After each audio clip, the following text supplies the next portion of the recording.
I'm Forrest Saunders at the state capitol. Another one gone despite special sessions, multiple reform bills. Another property insurance carrier is leaving the Sunshine State, this time a big name, Farmers Insurance. And tens of thousands of Floridians expected to be impacted.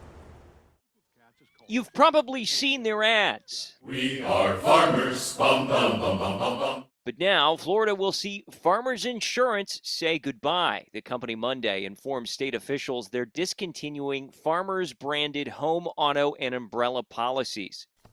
While affiliates won't be impacted, the departure touches about 30% of Farmers' Florida footprint. Sources estimate that's about 100,000 policies. Company officials said in a statement, quote, "This business decision was necessary to effectively manage risk exposure."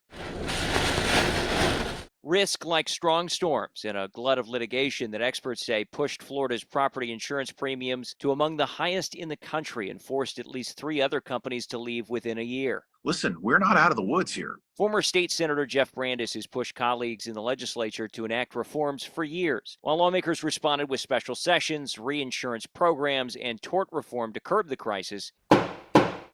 Brandes warns it's still going to take about another year for changes to have full effect. In the meantime, he's calling on peers to find out how to make the market more appealing. The state has very few tools in its toolbox here to keep companies in the state.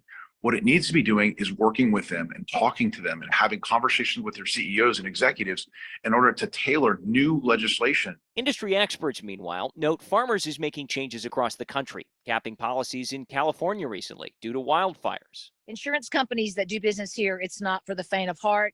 Lisa Miller, a former state official turned insurance advisor, says the state's market is moving in the right direction. She cites a new state report showing companies last quarter posted their first positive net income since 2016. We've been in the valley for quite a while, and I believe that our current legislation, our regulatory scheme, will put us back on the mountaintop. Democrats, however, have been fuming on social media and blaming the GOP majority for not doing enough to address the problem.